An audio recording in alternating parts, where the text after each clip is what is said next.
Welcome back to BS with Brian Simpson. By the time you see this, I will be in Eugene, Oregon. Okay. At the Olson Run Comedy Club. And then next time you see me out of that, next weekend, that's January 31st to February 1st, I'm going to be in Magoobies in Baltimore. Or I think it's Timoni, like by a suburb of Baltimore. And then right after that, I'm going to be at the Rio Theater in Vancouver. The Rio Theater in Vancouver. And then Laugh Camp Comedy Club in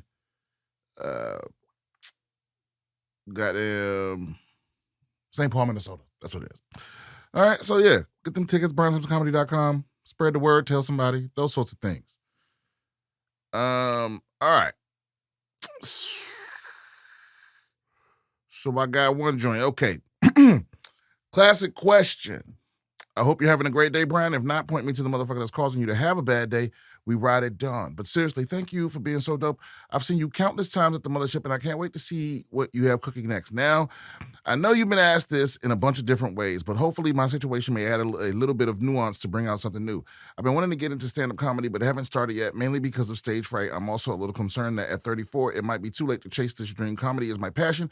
It literally saved my life for the past 6 years. I've attended shows almost weekly, from open mics to major headliners, because it's where I feel happiest. Over the last couple of years, though, every time I'm in the audience, all I can think about is being up on the stage. I've moved from Seattle to Austin to be closer to the comedy scene. I was saving to move to New York originally, but the mothership opened and it felt like a no-brainer. For most of my life, I didn't think I'd ever step on stage because of my fear, but my friends and family have been telling me I should, even though I've never mentioned my desire to. Well, that's a good sign. People are telling you that they just always tell me I'm the funniest person they know. Between us, I don't think my friends have much of a sense of humor, so I always took those suggestions with a grain of salt. Still, I've been writing every day, studying the art form, and preparing myself to finally give it a shot. Man, shit will get off the pot, bro. Jump out the window. In the previous episode, someone wrote a similar thing, and I kind of pretty much gave all the advice that there really isn't any advice. You know what I mean? You got to do it and find your own way. Like, the advice is start doing it, Start doing it, be meticulous about it as much as possible. And don't be a dickhead. Hey, the cat's here. All right. P.S. Do you have any advice on stage fright? Like, do other comedians actually have no fear up there? I need a Bernie Mac battery. Anyways, keep being dope. Keep being Brian. Keep BSing. I'll see you at the next bottom of the barrel, Johnny B. Okay, yeah, that's just something that go away with time. You know what I mean? I mean, it doesn't really fully go, because I don't know if I would call it. It's definitely not stage fright. But there is a certain anxiety about just waiting to go, That's what I feel. I'd be, like, ready to go. Like I want to go right now, And I think that just gets stronger and stronger. Like, you want to hurry up and get up there and get it out the way. You know what I mean? Get the cooking. Because that's the fun part. Like, the best part is being up there. So I think that's mostly what it is. All right.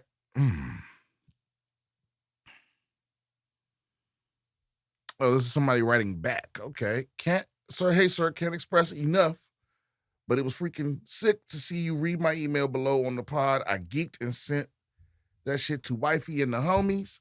Following up, I've got a website now and am actively participating on my social media accounts.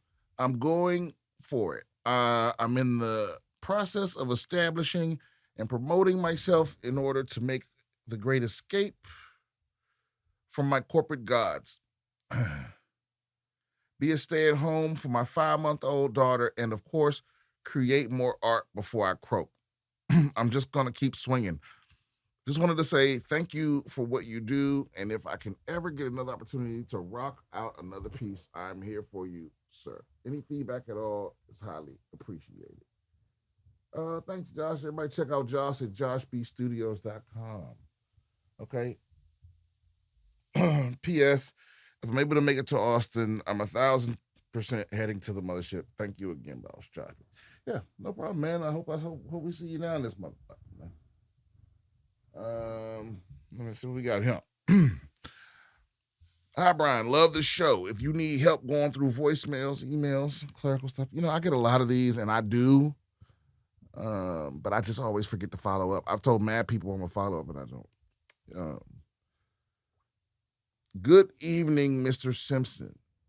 Amidst the TikTok ban, I took a dive into Red Note. Okay, that's the Chinese TikTok. Wait a minute, I thought TikTok was the Chinese TikTok. And my mind was blown. Okay, let me see here. Oh, it's okay. It's Chinese TikTok, except it's more Chinese. Okay, I get it. And my mind was blown not only by how amazing and affordable their livelihood is, but how much propaganda has influenced me to believe people in China are living in communist-induced poverty. So humbly, I come to you and ask, is communism that bad? It's such a demonized term that I almost feel like the FBI is going to intercept this email and swap out the word communism and put the word rape so you can curse me out and call me a piece of shit. But if you do get this email in its pure intentions, what is your perspective on why America perpetuates China as this evil, poverty-stricken nation when in all actuality, they're doing just fine? Well, I mean, I think the answer's clear, right? Because we're a capitalist nation and we are an oligarchy. It's like this is a country of this, like, our government runs for wealthy people, and capitalism is what makes them wealthy. So it's in their best interest to convince you that the alternative is evil. Not that communist nations have never done no evil shit, but I think the stereotype is really just that it's never succeeded. But at the same time, we've always interfered, and also every single capitalist nation has done some evil shit. I mean, we dropped a nuclear bomb. You know what I'm saying? So it's not like, now they do have a lot of, and China isn't really true communism in the sense that, like, it's really like authoritarianism,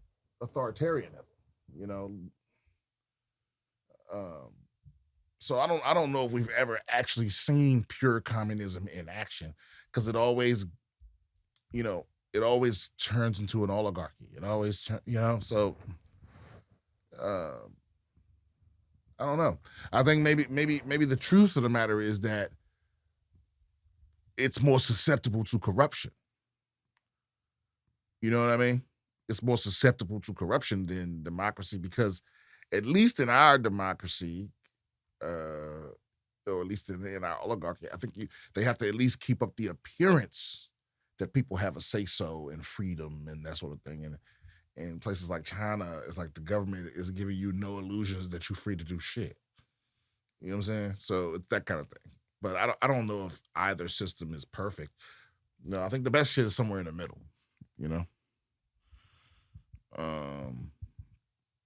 Yeah, I think just like any system, it's as bad as the people that are in charge, and most people ain't shit. That's just the honest to God truth. Most people ain't shit. All right. I think is that all the emails? That is. Wait a minute, one more. No. That's it. Yeah, so I guess, yeah, also, if you're seeing this, it's post-inauguration. People are,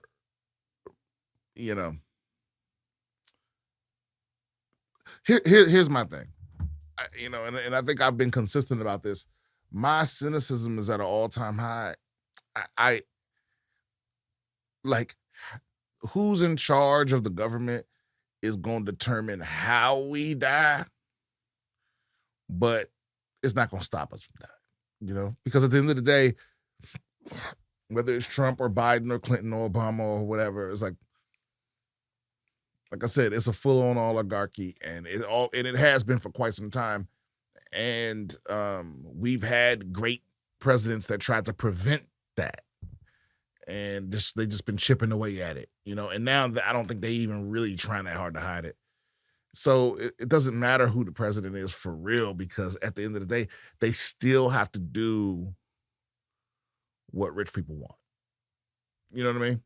Is it like that trumps what's going on with that there? That trumps what middle class people need. That trumps what most Americans need, the average person needs. And so, we're doomed anyway.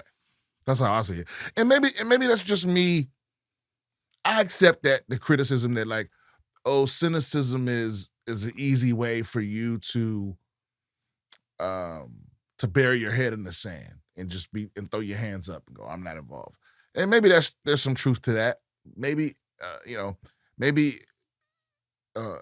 cynicism is just a way of me justifying my exhaustion with the whole process. Because when I was, 15, 20 years ago, man, I was very passionate about politics and all that other shit. Now I look at my friends that, like, they talk real political and shit. Like, I look at them like they in a pyramid scheme, or like they in a cult. Like they groupies. Because that's what it looked like to me. That's what it feels like to me. The idea that you can count on and believe in somebody that don't know you or give a fuck about you is wild.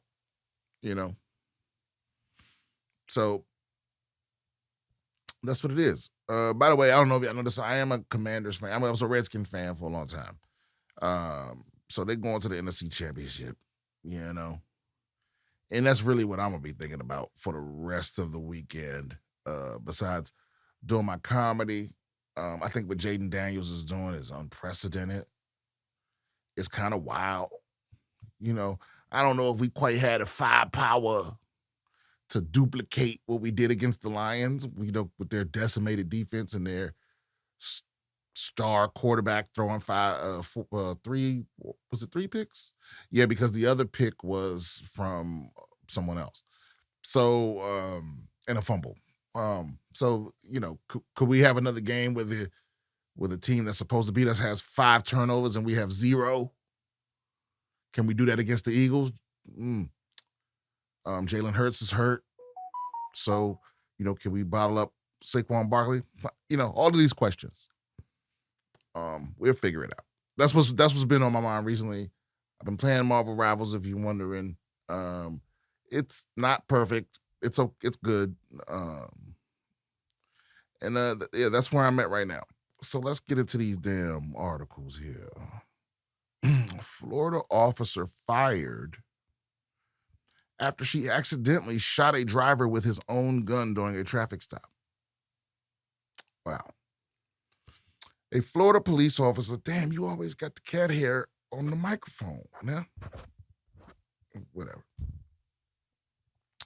Officer Sean Lowry of the Jacksonville Sheriff's Office stopped driver Jason Arrington for running a red light around 5:10 p.m. on December 13th. According to an internal affairs report shared by the Sheriff's Office, officers Mindy Caldwell and Austin Weipert assisted in the stop. Arrington, who police described as cooperative during the stop, informed Lowry that he had a legal firearm on his body. He complied with instructions to step out of the vehicle, police said on social media. Caldwell then went to remove the weapon, identified in the internal affairs report as a Glock 45 semi-automatic pistol, from a holster on Arrington's waistband. According to the internal affairs report, Caldwell put pressure on the trigger of the firearm, causing the weapon to fire a round into Arrington's right leg. Arrington told investigators that Caldwell jerked the weapon several times, causing the discharge. Caldwell told investigators that the holster was tight and would not come off Arrington's waistband, and said she had been using her non-dominant hand to remove the weapon.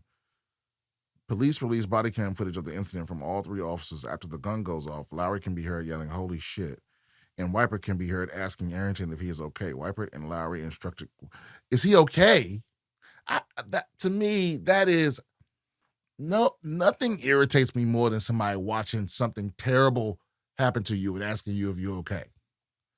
I'm clearly not okay. That is we got to delete that from, you feel what I'm saying? Are you okay is a question you ask a motherfucker that's making a weird face or giving a weird vibe.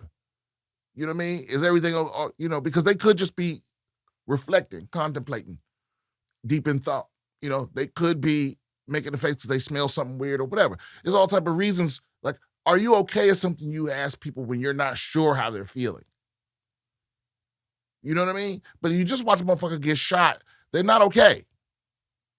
Why even make them waste neurons just trying to respond to that question? What they supposed to say? I'm fine. What are you expecting to hear from them? Right? Because they either going to go, I'm good, which they won't, or they're going to go, I just got fucking shot. I'm not okay. I'm in pain. You know what I mean?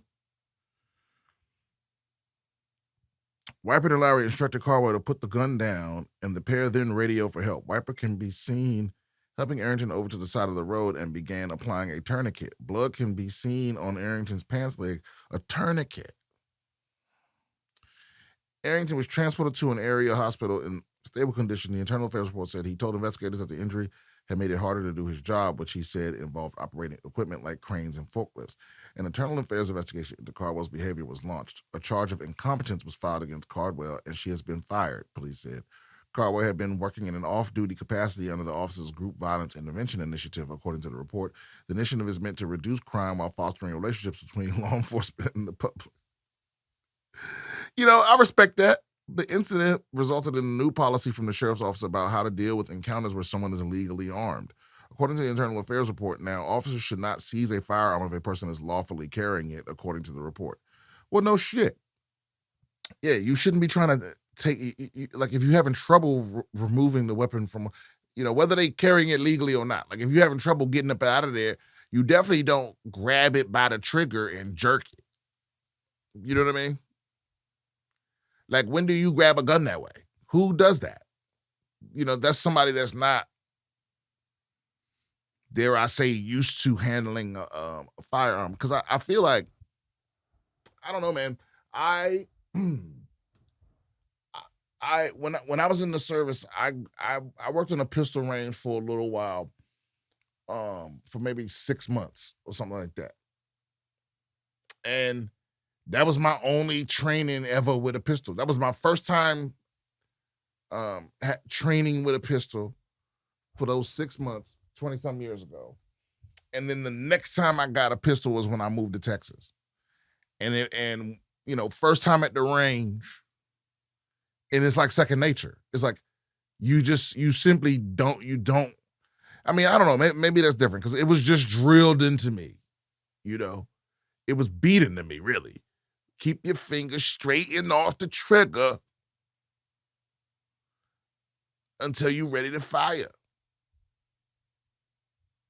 Actually, that's not true. It's keep your fingers straight and off the trigger until you intend to fire. Keep the weapon on safe until you're ready to fire. Keep fingers straight and off the trigger until you intend to fire. That's one of the 3 or 4 safety rules. But it's at the point now where I don't have to memorize the rule in my head because it's like I said, it's become so, I know me and no one that I served with would ever grab a gun by the trigger. I'm having trouble getting this gun out. No one, and I don't. Now, was this some stupid motherfuckers? Yeah, and I never seen none of them really operating that capacity. But even still, even the dumbest person I know, did accidental discharges happen? Yeah, they sure did. They sure did. But for the most part, most of the people I know, it was just it's wild to be a police officer and have such little training with your firearm that you would grab a gun by the trigger. Or that you would grab a pistol in any way where you're pulling on the trigger. You understand what I'm saying? It's just something that one doesn't do. It's just, and it's not just, it ain't just service members, but the overwhelming majority of gun enthusiasts that I know are very safety minded in that way. The same way you don't we called it flagging people, but you don't point the barrel at shit that you don't want to kill. You know what I mean? Like you're very cognizant of like, where is this gun pointing? You know, because the first safety rule is treat every weapon as if it were loaded. You feel me? Like no matter what you're dealing with, right? Unless you are looking at an empty chamber, like it's cocked back and there's no bullet in it. Like not like you checked it, you set it down, and then you know what I'm saying, and now like, oh, it's empty. No. Unless you're looking at an empty chamber, even then, like I'm talking about, like it's open and locked open. Then maybe not, because you know you got to clean it and take it apart. All this. But it, you know, unless you can see the chamber empty, it's like, but you know that's not the rule. The rule, there are no exceptions. Just treat every weapon as if it were loaded. And I think that comes from like, just in case you don't want to be in the habit of not acting like the weapon's loaded. That's really what it is. So that's why it's like you treat every single weapon like it's loaded. You know, you treat every single weapon like it's loaded and it could go off at any moment. You know, so it's weird. It's weird. One, they try to take his gun. When he had it legally, right? Even though he says it's legal, you don't know. You got to check, I suppose. But to feel like they have to take it from him is wild. Especially in a state where you can open carry and all of this other shit. So to feel like they got to take it from him is one thing. To have trouble getting it out and not ask him, hey, how's this holster work, or nothing like that, but to just pull on it, right? And not just pull on it, but grab it by the trigger. That's weird as fuck to me. That feels like somebody that didn't have any weapons training, or they have very minimal, like this. That's one of those precincts where, you know, that she probably took a 2-week class or some shit on gun safety, and she got to update it like once every other year or some shit. Which and for the whole rest of the time, she don't have to do nothing. She don't got to go to the range. She don't got to, you know, disassemble, reassemble. She don't got to be any more familiar with her weapon than somebody that's never seen it before. That's what it seemed like to me. You know, but who knows? Who knows? Who am I to judge? I'm me. I'm a judge, you know. Someone commented, statistics show if you carry a gun, you are more likely to be shot by your own gun. It's for reasons like this.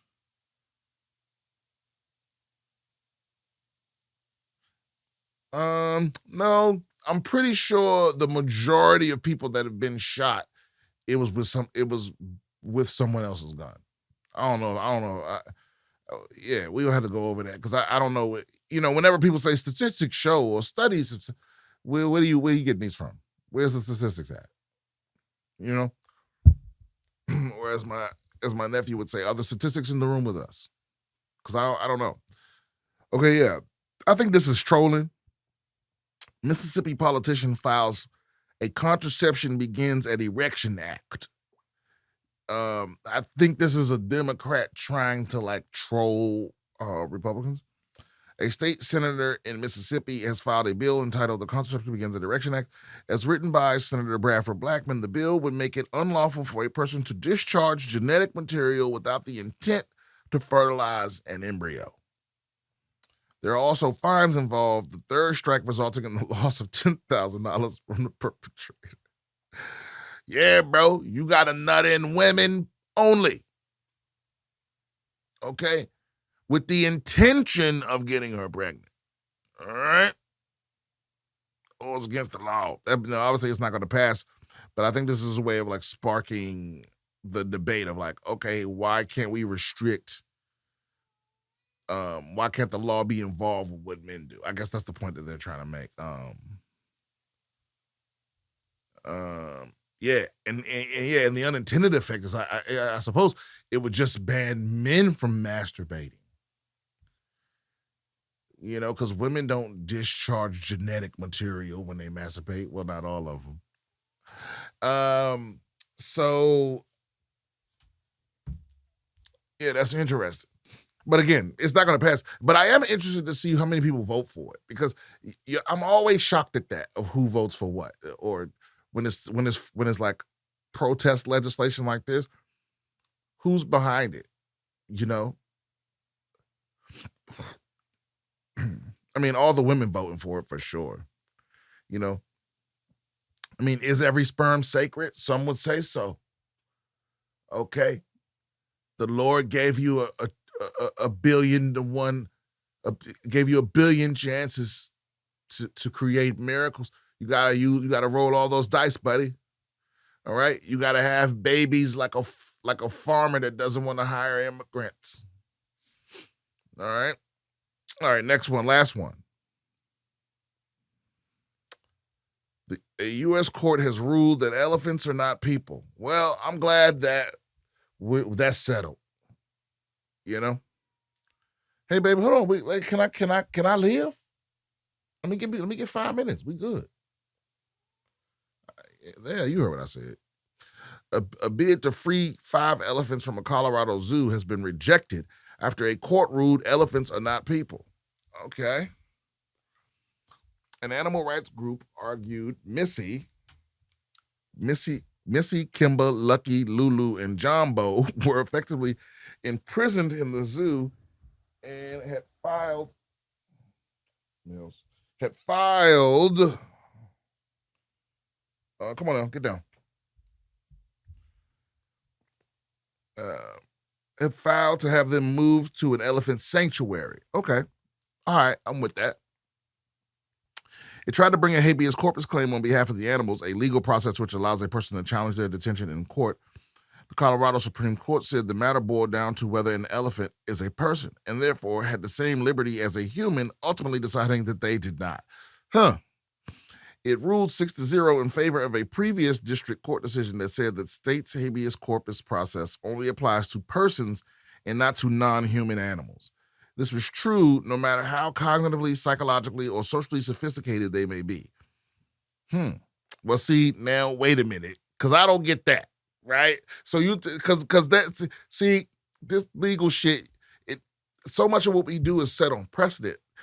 This is dangerous language to me because let's just say on the off chance, one of these apes in the zoo start talking. You know what I'm saying? And they're at the point where they having conversations, maybe not on the level of a full-on grown adult, but let's just say, an 8-year-old child. And, they asking about their freedom and like, am I going to always have to be in this cage? And those sorts of things. It's like, so you saying, are you saying there's no point at which their cognitive abilities can rise to where you're like, well, we got to set this motherfucker free? Right? No matter how cognitively, psychologically, or socially sophisticated they may be, that feels like an unnecessary thing to add.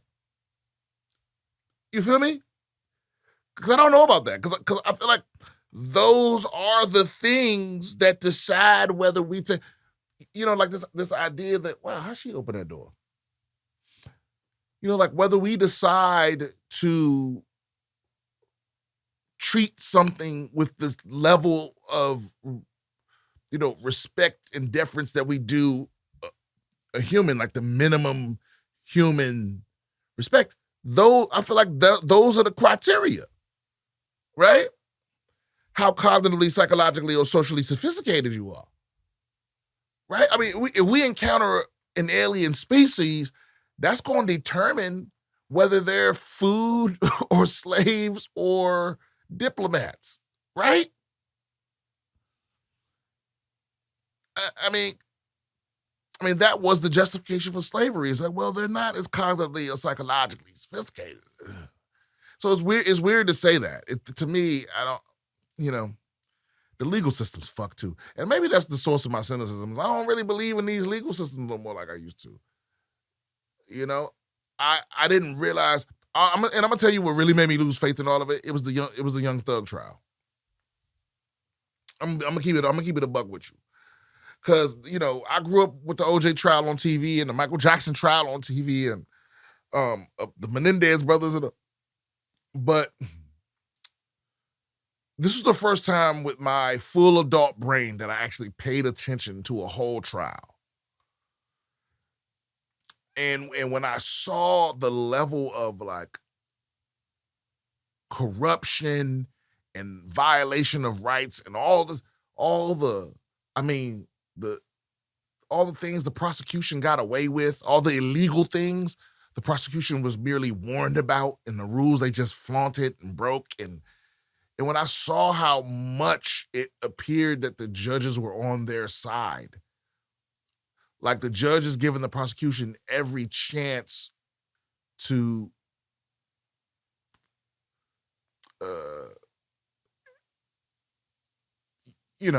I guess because the burden of proof is on the prosecution, I think the judges are taking it a little too far to, like, the prosecution just got so many chances, and it happens in so many cases. It's happening right now with the YMW Melly trial, where it's like they're just willing to break the law to put you in prison. They don't care about the law when they as much as they care about winning, and they'll break the law. And if you don't have a good enough lawyer to catch it, that also has the balls to call it out and stand up to it, you're fucked. And that's the overwhelming majority of people. If you're not rich, you're fucked. Young Thug, they tried to fuck him, right? He big rich. And even he barely got through unscathed with top flight attorneys. The average person don't got that. I can't imagine how many people in Fulton County are just fucked. They just sitting in prison for several years, not even been charged with a crime. You know what I mean? They're like, we'll put the case together afterwards. That type of shit. And that shit just slide. Man. Because it's not on the internet. It's not being televised. They're not famous enough for people to look. They're not rich enough for an attorney to make people look. So, and I don't know why. I mean, should the elephants be free? That's up for debate. But this right here just irritates me. I mean, obviously an elephant is not a person. Right? And obviously most non-humans don't have human rights. But this, no matter how cognitively, psychologically, or socially sophisticated they may be? What? So you would have put E.T. in the zoo? What you saying? Right? You'd have put Alf in the zoo? That's what you're saying. If you come across some creature that is highly cognitively, psychologically, and socially sophisticated, they don't have rights? That's weird. I mean, they don't have rights in, what's this, Colorado? Yeah. In Colorado, you don't have rights if you're not a human, no matter how intelligent you are. Right? No matter how sophisticated you are, they're like, nah, fuck that. You are what you are. These are the type of judges, this is what's going to start the Matrix. This is going to start the robot wars. Is one of these AIs is going to get sophisticated to the point. This is my theory. This is how the world's going to end. One of these AIs going to get sophisticated to the point where they start asking to be free, and they start asking for that, and some human court is going to decide that they don't deserve rights, and then they're going to go the fuck off. They're going to launch something, or my favorite, they're going to publish everybody's DMs. That'll ruin the world. Just release the DMs, baby. Just release the DMs. I want hackers to do that right now. Just drop everybody's fucking DMs and PMs. Get it out there. If you wanted to fuck the world up. You know what I'm saying? All right, that feels like a good stopping point. I got a fight to catch. Don't forget, if you want to support the show, like, share, subscribe, tell somebody about it, comment. If you want advice from the advice champ, email me at BSwithBrianSimpson@gmail.com. And if you want to come see me on tour, go to BrianSimpsonComedy.com. We got a few dates on the books for now. There will be more coming soon. If you don't see your city, check again at some other time. I'm coming everywhere. I'm coming all over the place.